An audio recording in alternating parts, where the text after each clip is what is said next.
This is GoPowerCat.com publisher Tim Fitzgerald.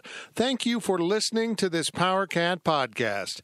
Make sure you never miss an episode of the Powercat podcast by subscribing on Apple Podcasts, Spotify, Stitcher, TuneIn, or your favorite podcast network. And if you enjoy this podcast, please consider becoming a subscriber to GoPowerCat.com. We cover the Wildcats like no one else, with our VIP customers enjoying one-of-a-kind coverage from our team of professional journalists. And sign up today for an annual subscription to GPC and grab a 30% discount on your first year.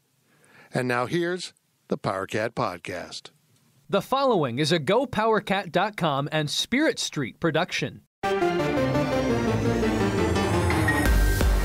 You've discovered your link to GoPowerCat.com's Powercat Insiders Podcast, presented by Commerce Bank, and it starts right now. Now, let's go to the WTC Gig-Powered Studios. Here's your host, GoPowerCat.com publisher, Tim Fitzgerald. Welcome to another edition of the Powercat Insiders Podcast. Tim Fitzgerald of GoPowercat.com, joined by Kellis Robinette of the Wichita Eagle and Kansas City Star, Ryan Black of the Manhattan Mercury, and we kicked Matt Walters off this week because of his obscene language last week.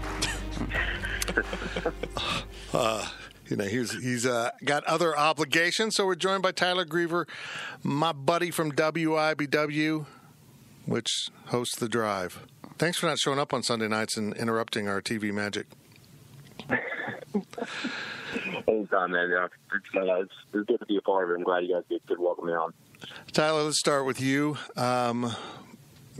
K-State, you got to see K-State in person on Saturday. They just look like a team that has been with this coach a very long time. They're very efficient at what they're trying to do.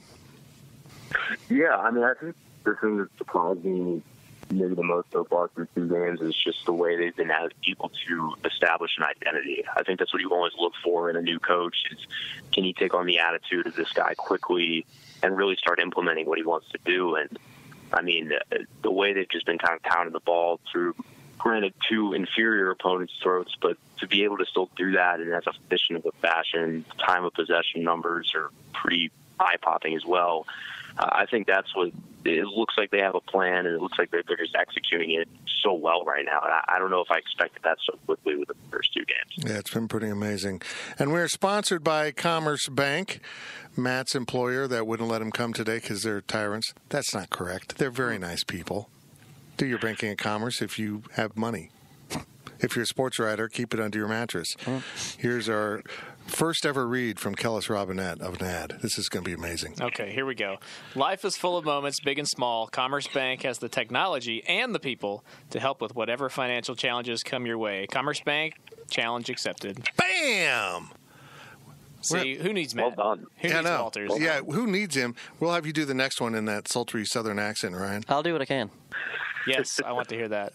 Kellis, I really, honestly, I'm going to be blunt here. I'm struggling for what to ask people because I'm a little dismayed at how efficient they are looking.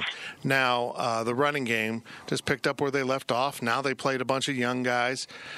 On the offensive side of the ball, let's stay there for now, they seem to be on schedule. They seem to be doing everything they want to do and prove to themselves and put on film and get better at as they head to Mississippi State. Yeah, I don't really have anything to what do you say? Yeah, negatively about what they've done. Maybe they could have thrown to the tight end more. I it's don't know. Crazy. It's they've blocked great. They've run great. Skylar Thompson has only had 9 incompletions in 2 games.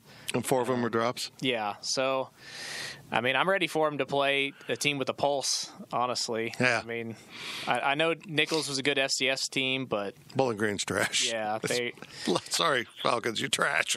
Yeah, they were. I knew they'd be a step back from Nichols, but I didn't think they'd be that big of a step back. I mean, people around here all talked about the 58-0 Bowling Green massacre from '97, and this could have been worse than that. But they played 11 true freshmen. That was crazy. It was like Oklahoma versus K-State last year. The K-State could have had 75 points if they wanted. Just think that whenever they play again, if you're the Bowling Green coach, if you score 1 point, you've now raised the bar against K-State. Would that not be the easiest job on the face of the earth? It's like, we go in and score a field goal, guys. we've now set a scoring record against K-State. Well, the next Bowling Green AD who agrees to play a game at Kansas State should just be fired. Yeah. That should be strict, like blacklisted. Do no you more remember playing K-State. Do you remember anything about that game in '98? I don't. I just didn't know if you could. I don't. But in fairness, I want to point this out that I was stunned by the stat that 2 500-yard games to open the season was a record. Yeah, they'd never done first time. Because in that sweet spot of K-State football, really talking 95 to 2003. This is what the non-conference looked like. Yeah. And Bill was scheduling 3-4 teams like this. When they were in the Big 8, you had 4 non-conference games, and it really was as soft as you could get because he was still in the mode of we want to be rolling, we want to build confidence, we want to, quote, stair-step our way into conference play. Now, it got a little absurd when they got really good and he was still doing that because they could make higher stairs to step onto. But this is what they did. They went out and they got teams from the very beginning. Quite often what would happen is he would defer. That was the difference with Kleiman. He took the ball.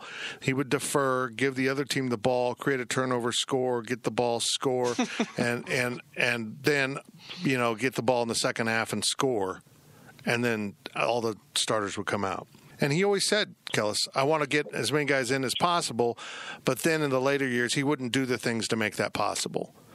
Kleiman's he's out Snydering Snyder in some ways right now. Lots of guys are playing. They're putting a nominal amount of stuff on film. They really haven't run a ton of stuff. It's all new to us, but it's pretty basic stuff for what they want to do. But I will say Kleiman has not had a chance yet to pick on the coin toss, though. Yeah, he won this one, didn't he? No. Oh, they deferred. Both the visitors have won the coin toss. Oh, did they? They've deferred both times. I thought K-State won this one. Mm-mm. So once again, I'm lying. No, it's fine. I've been lying a lot lately. Just edit that out. Edit that part out. No, I'm going to leave it in because I need to be humble. Yeah. Speaking of humble, Tyler, you were new to this last year with Snyder, so this is all kind of new to you. So I want to get your take on what the atmosphere was like Saturday, because you're down on the field filming quite a bit. I was actually pretty interested to see it just because, an 11 a.m. kick, the person you find me who likes an 11 a.m. kick as a fan is going to be the first. I know as media members, we tend to enjoy it because it maybe means an earlier trip home, but, it's usually a little bit more dead, I think. But I was impressed, man, especially particularly with the history against Bowling Green. Everybody's probably expecting a blowout. If there's a game you could skip, it'd probably be that one. But I thought it was lively. It was fun. The students were in there early. Had someone shaking shoes and keys at me and stuff. One actually did not agree with the Chiefs chant before the game. He made it a point to tell me he was a Broncos fan, which was brave of him to do. I'm not going to lie, but it was fun. Honestly, I thought it was a really good atmosphere. So let's back up. They were shaking shoes at you? If somebody had a pair of shoes, like, how the kids, like, they take out their keys or whatever, then shake them, or I can't remember for what, but somebody had a pair of shoes, and I was like, why do you have your shoes off in the stadium, a public stadium, like, probably not very clean to do that, But well, that's just it was interesting. Am I wrong? But shoes don't make noise when you shake them. Yeah, was there something in them? No, I mean, unless they're special shoes. Nothing in them. Nothing at all. I only wear those on weekends. Let's just fast forward. I mean, guys, we could talk about Bowling Green all we want, and we're going to cover that ground, and it's been covered, and what do you say? But let's move on to the defense, because they've taken a total of 85 snaps, Kellis. 85 snaps in 2 games, which is not uncommon in one Big 12 game. The starters probably have taken 60 total, or if not less. This is going to be a huge challenge for them, not only in competition, but in wear and tear. Yeah. To be on the field in the fourth quarter and not be fresh. Yeah, I think that's the biggest question mark heading into this game is not only how does the defense respond to, playing a team that can actually challenge them a little bit, but how do they do it after taking so much time off and facing basically zero adversity in the first 2 games? Their team has won by an aggregate score of 101-14 through 2 weeks. No challenge at all. What's their leading tackler? Had 5 tackles. Yeah, that was in game crazy. 1 this week. Their leading tackler was 4. I very much doubt the offense is gonna be on the field for 40+ minutes at Mississippi State.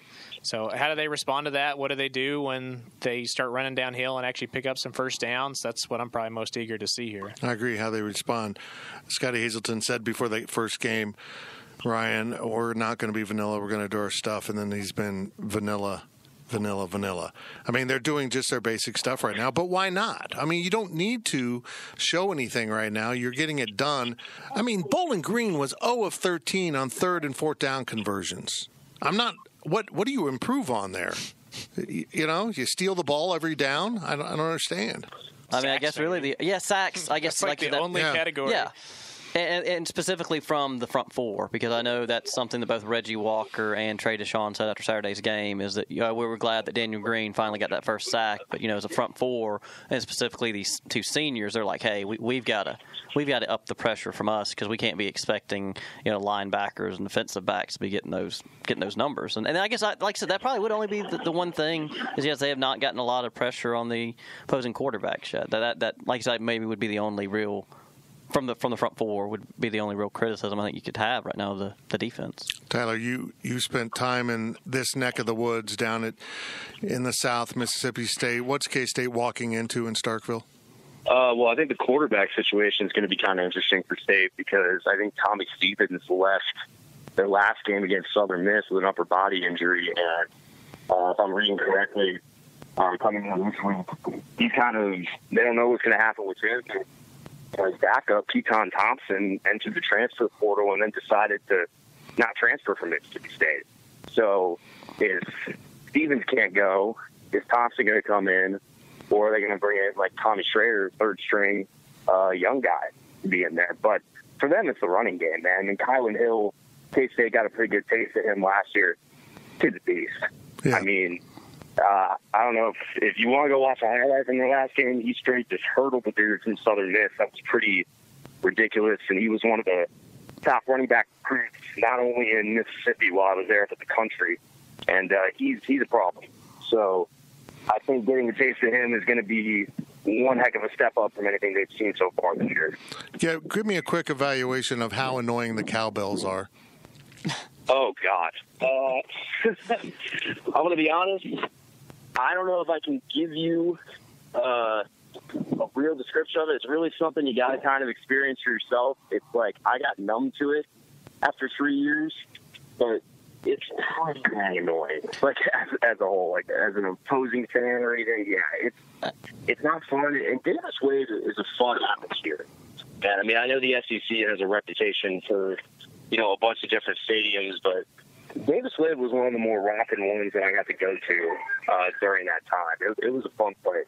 Well, I was going to say, I was obviously not there as much as Tyler, but I've been there twice. And the only thing I can really compare it to sound-wise, and I guess if you guys aren't familiar with these, and it wouldn't make sense either, it just sounds like if there was like a swarm of cicadas. If you guys know what cicadas sound like. I'm imagining it being like the Vuvuzelas. It's a different sound, Africa though. Soccer. But I guess it'd be somewhat similar. I mean, it's the synchronization and the uniformity of them that is like, there's specific rules as to like when you can ring them and such. And I think if I remember correctly, they'll flash it like on the board of when you can't like ring them, which is always really funny to me. It's like you're trying to control an element that's pretty tough to control as a whole. Yeah, I think, isn't it like they're allowed to do it, all the way down to when the ball is snapped and then they're supposed to stop? I think that's, of course, it doesn't seem like I recall that ever getting actually enforced, honestly. Yeah, I think they've had to start enforcing it a little bit.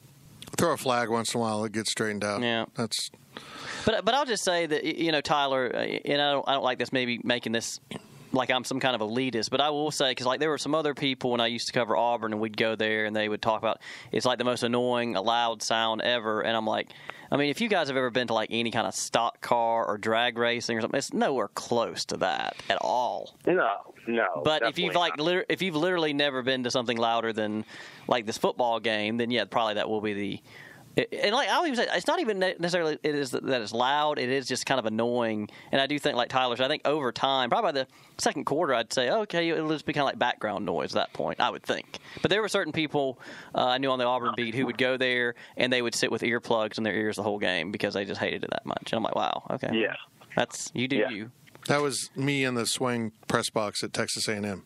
Oh, really? Yeah, when the press box would sway, it actually kind of make me seasick. Really? Yeah. See, I loved that. I hate that with that new press box, apparently it doesn't do that anymore. Well, that cuts out a lot of the fun. Right? I mean, because when you covered a game at Texas A&M, you felt a sense of danger that you might die. Well, and I remember they would even put on the game notes, they would say, please do not be disturbed. It's just part of the way this press box is that it will sway. Just like, you put it in big, bold letters. And I was like, oh, man, this is awesome. Yeah, I thought no problem. The first time I was there, I turned green, and when the usher said, you want to back up away from the windows. I'm like, okay, well, that's good.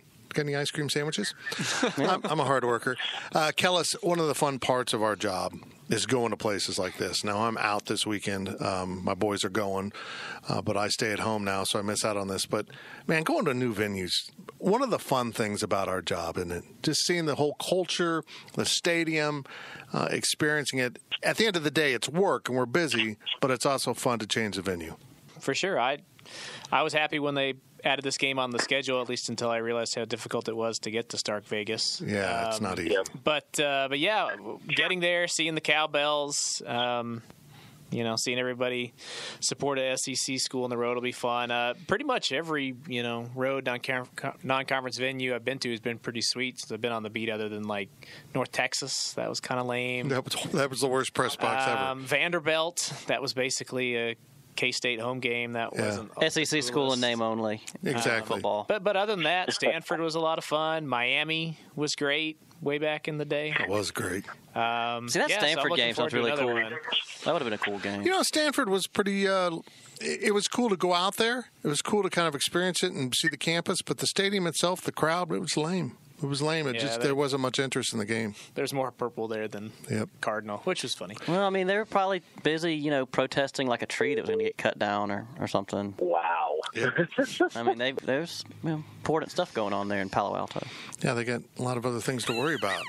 And they're smarter than me, so I love trees. I recycle. I'm just joking. That's kind of what they're known for. I was disappointed in the band. We're way off track now, but the Stanford band was a disappointment. Well, we really got shafted that day because the students weren't in session yet. And that wasn't even their band. I was told it was like the Palo Alto high school band, so that's why they were so tame. Well, then you guys should have mentioned that from the jump. The tree was legit. They had like the actual mascot guy doing the tree stuff, so that was fun. But yeah, so there were no students, no band.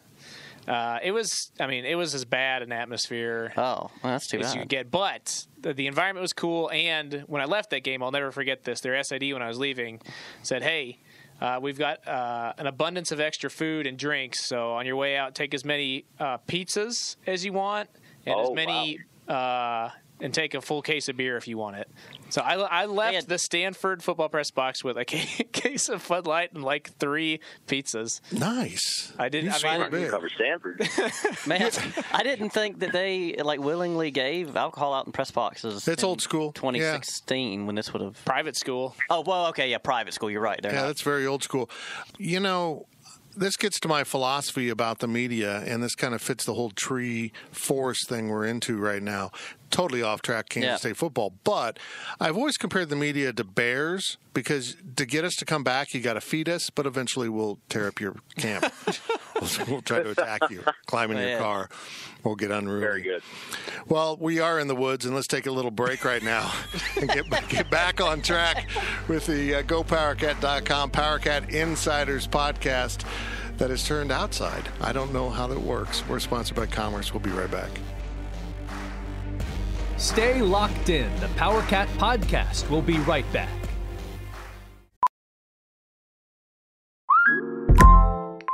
Hey, Mel. Bri here. Gotta work from home today because the whole family caught a nasty. Daddy! Hey, Mikey! If you're gonna puke, find the popcorn bowl! But my availability is 110%. Coincidentally, so is my fever. Kidding. Mel, I'm so cold but hot. But I'm gonna get you that budget just as soon as... Mikey! Popcorn bowl! Press 1 to use Instacart and get your family's sick day essentials delivered in as fast as 30 minutes. Press 2 to keep working. Do not press 2. Just use Instacart, Brian.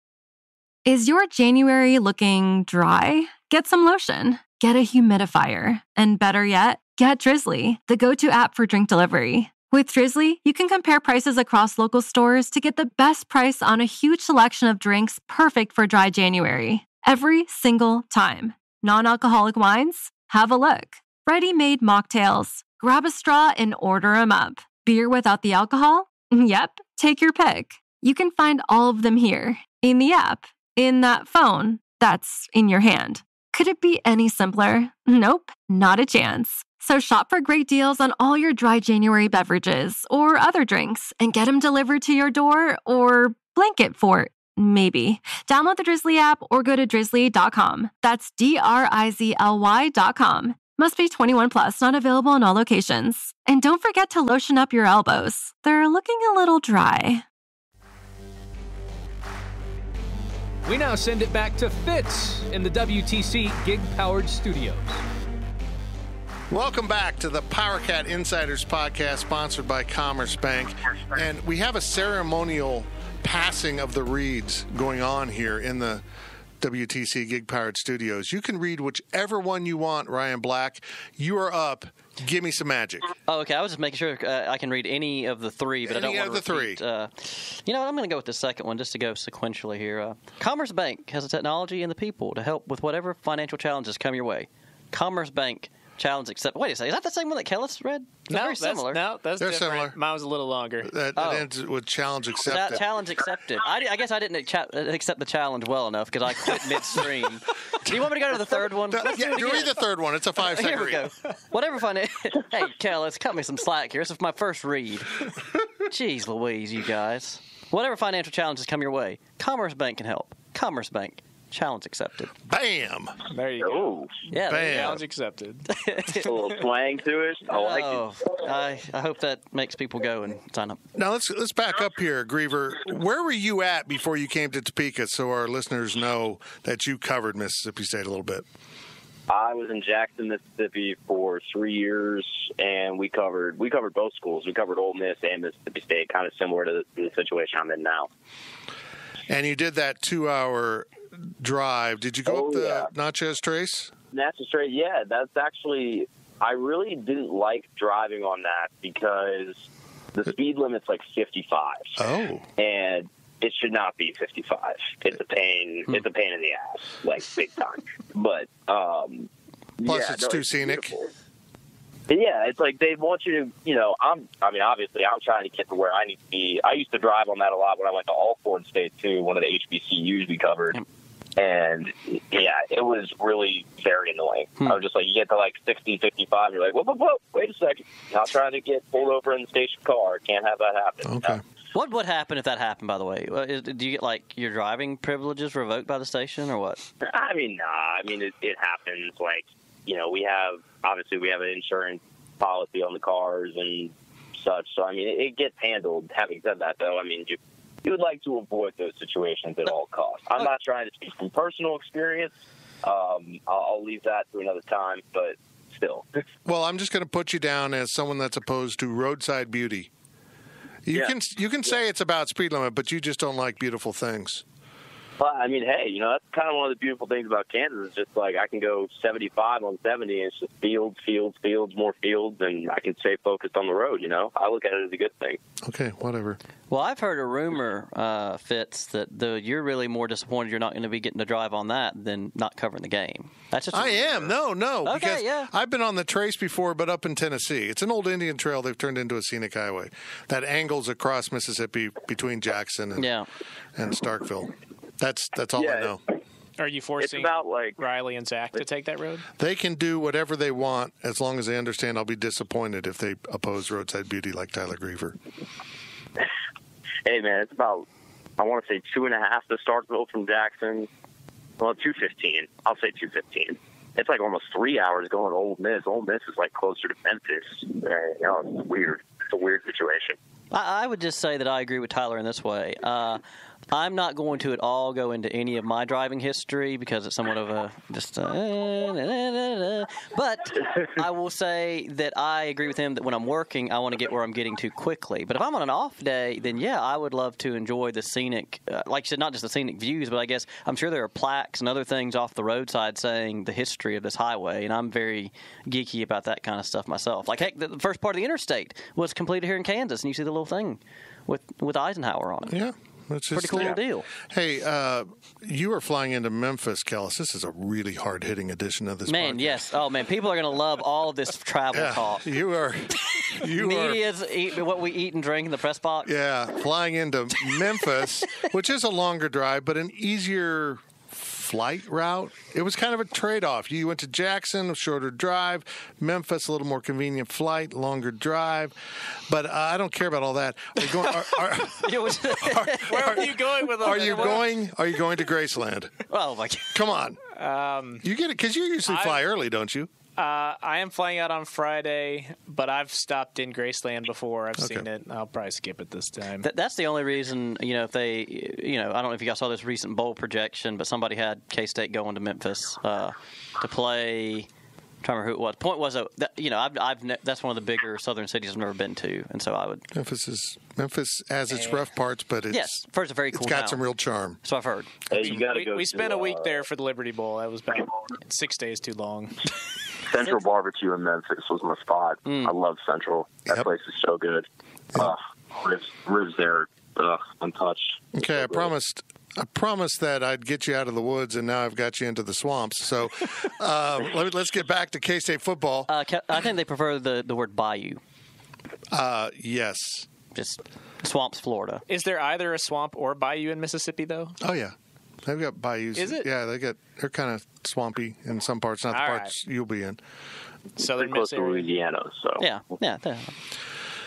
What does Kansas State need to do in this game to leave Starkville with a victory, which would be very unexpected if you'd asked me 3 weeks ago, and now I see it in the realm of possibility? Yeah, I'm the same there with you. Preseason, I really didn't give them a whole lot of a chance here, but now I think it's I wouldn't be shocked if it happened.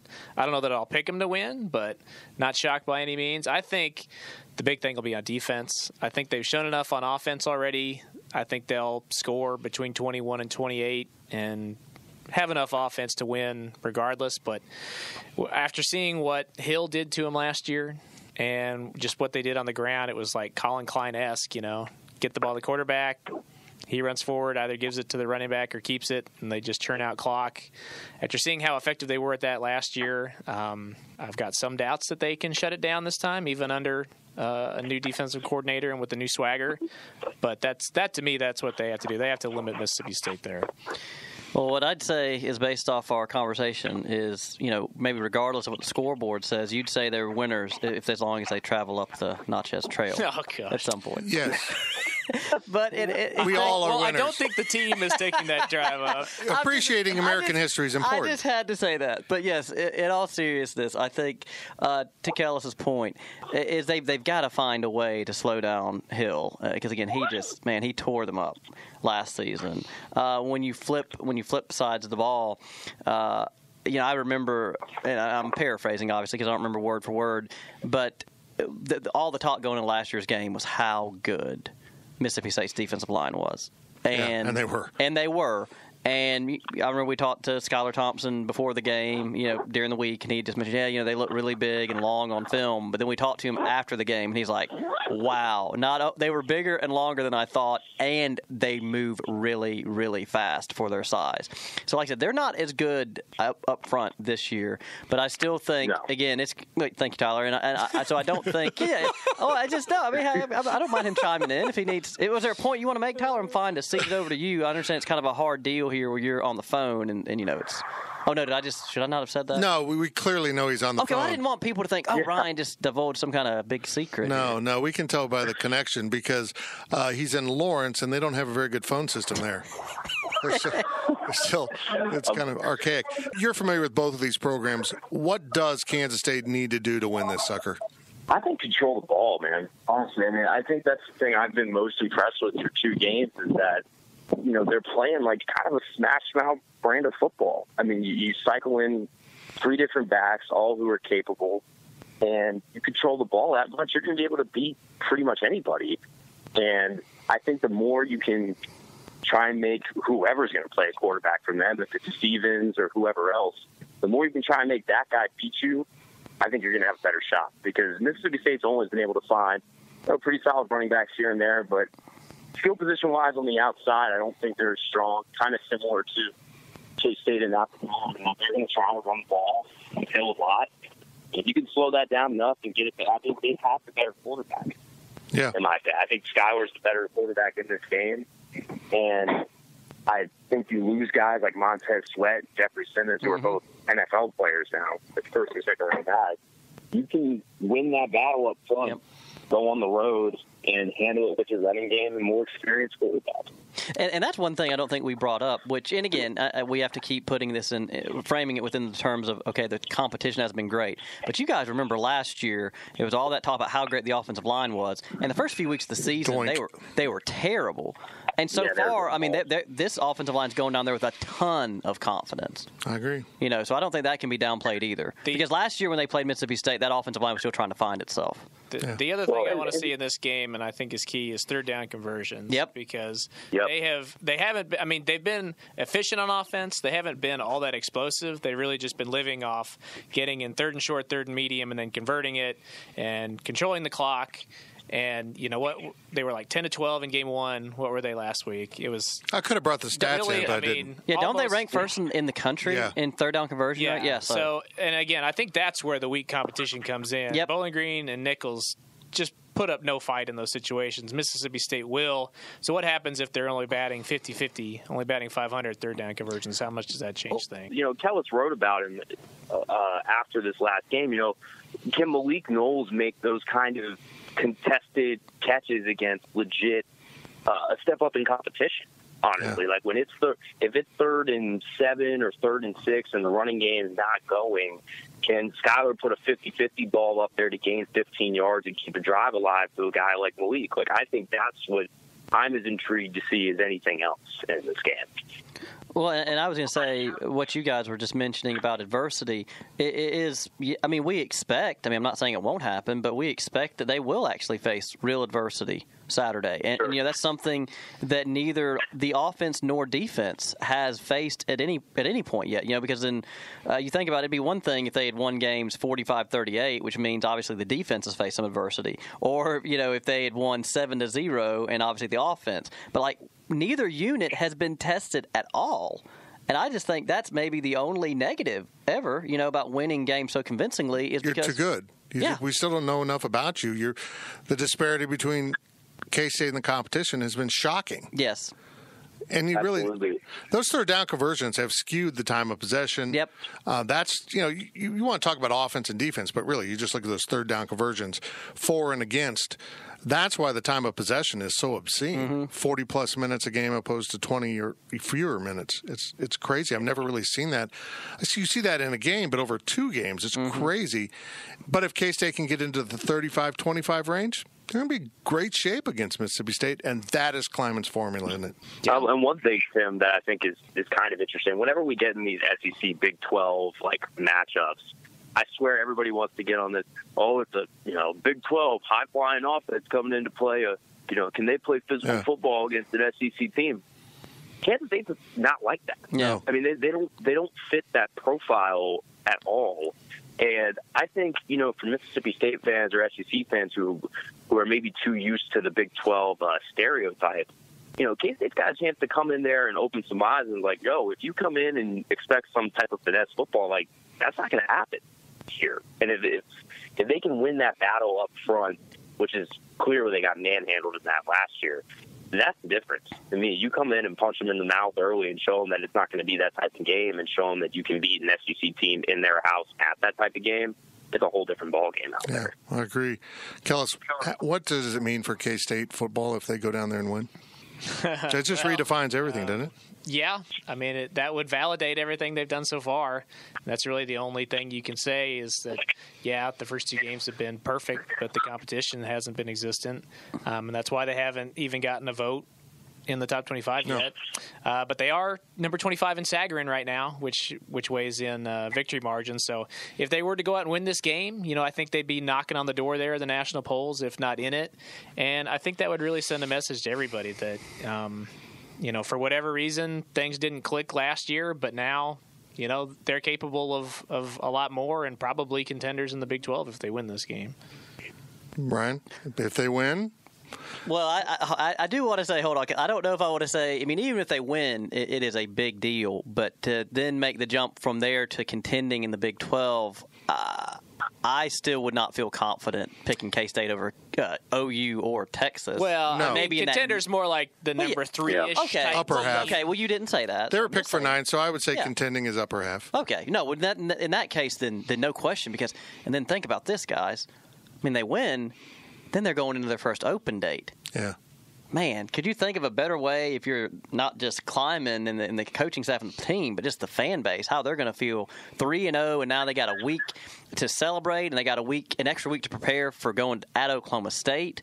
Man, I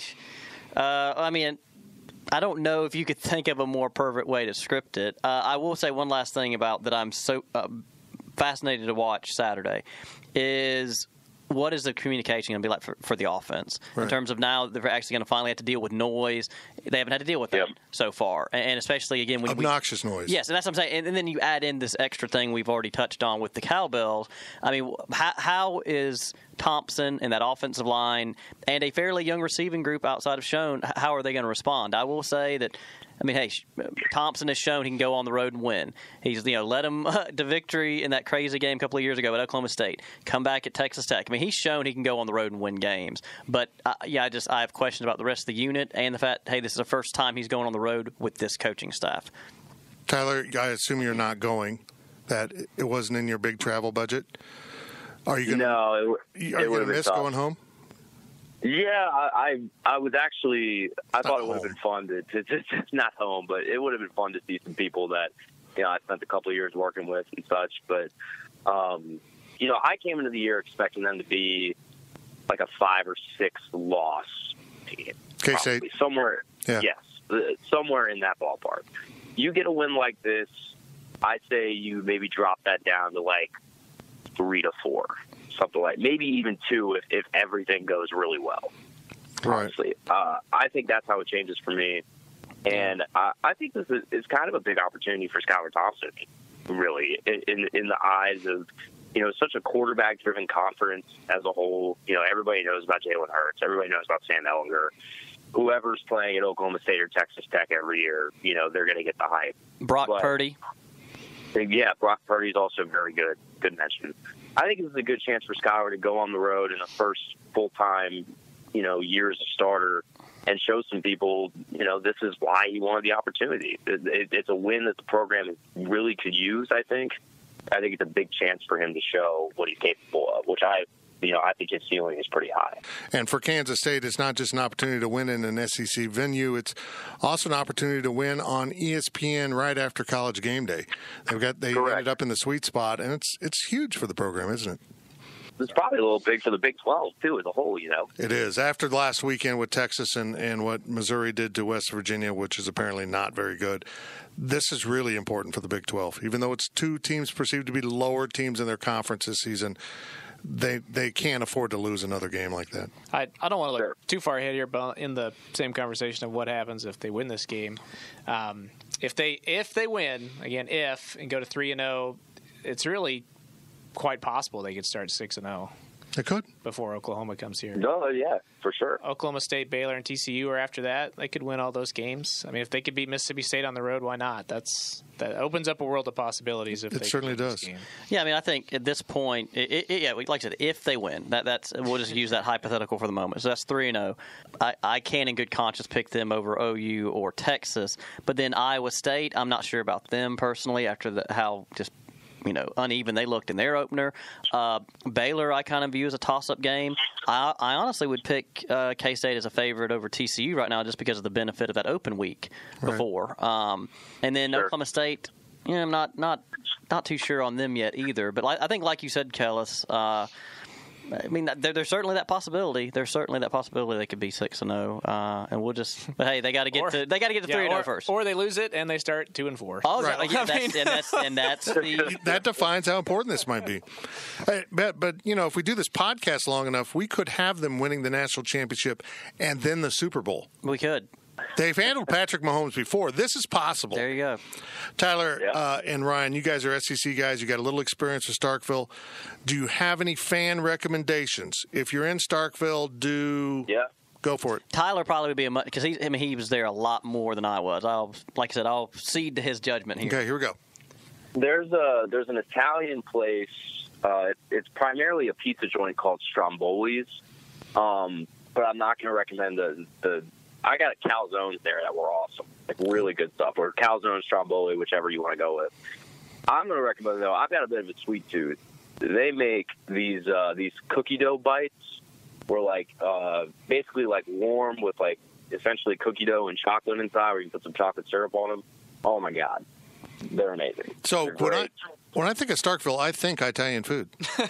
Yeah, I know. Clearly. But this is just, I'm sure you expect me to say, go get some catfish or something, some fried chicken somewhere. It's like, nah, man. Stromboli's is always the spot I would hit up, maybe before a game, after a game. Little Dewey barbecue is good. There we go. Solid. I recommend barbecue places with a little bit of hesitation to people from this neck of the woods because the bar is already high, but it is solid, and that's another good place to check out. Yeah, I wish, Tyler, I could remember. There was a place the last time I was there that I ate with some of the members of the Auburn beat that was really good, and I think it was a fairly new place that had got rave reviews. And I remember it being quite good, and I just cannot remember. What kind of food was it? They were I put it this way, they were more like fine dining. I mean, it wasn't crazy expensive, but it wasn't like you go in there and get 2 or 3 items for $1. I mean, it was a little bit higher price. And I remember I had a seafood plate, which I really enjoyed, and some other people had pasta, and I just wish I could remember the name of it. I do too. I feel bad. I do too. Because now our poor listeners are like, well, hell, that sounds delicious, but where is it? I will reach back out to the people on the Auburn beat who maybe remember going there to it, because I went with a group, and I can't remember the name of it. I apologize. If I had known that we were going to be asked this, I would have researched beforehand, Fitz. Well, the problem with that is that asks me to prepare for this, and we just don't prepare around here. Yeah, I mean, that's what people can tell by my just complete fumbling of the read-through thing. Hey, you did fine. You could have always just said Bojangles or something. They got there. Oh, I love Bojangles. I hope they get one. Bojangles is the truth, brother. Well, Bowberry biscuits. Oof.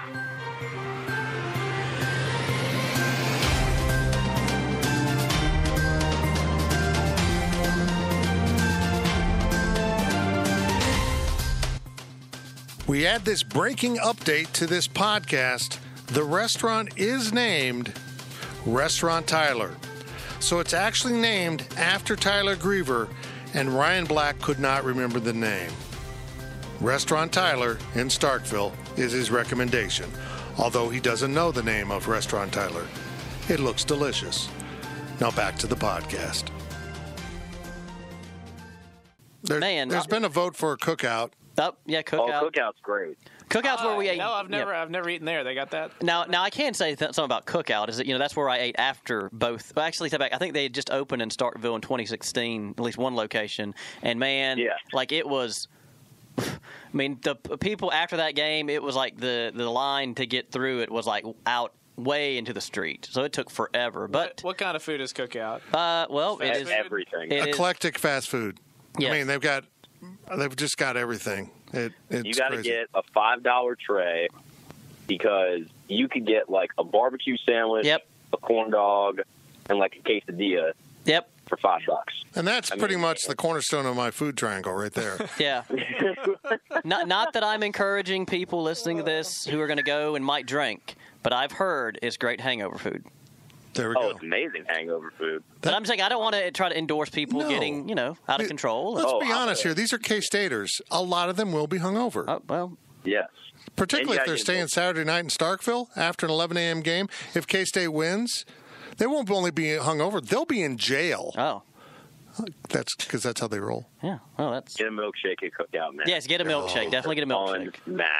Unmatched, man. They're so good. Also, Bulldog Burger is another really good restaurant.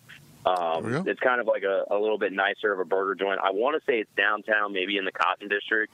That place is legit. That's another good spot that just popped in my head. It's going to be fun. I hope K-Staters can make that trip down to Starkville. I know a lot of people are. I know a lot of people wanted to go. It's not easy staying there. Very short on hotel rooms. Yeah. So get down there and enjoy the game. If not, watch on TV and then get ready for a post-game podcast immediately after the game with myself and Brian Hanley. He will be in studio here in Manhattan with me as he oddly comes to Manhattan on an off week. I'm not sure how that worked out, but we will have a post-game podcast up as soon as that game is over. We'll wait till probably after the Coach Kleiman interview and player interviews on the radio, and then we will go live with that. And we appreciate you listening to this week's Powercat Insiders Podcast, sponsored by Commerce Bank. We didn't have Matt Walters, and it was fantastic because we brought in our Mississippi State expert, Tyler Greever. You've been listening to the Powercat Insiders Podcast, presented by Commerce Bank. Powercat Podcast. All rights reserved. GoPowercat.com and Spirit Street Publishing.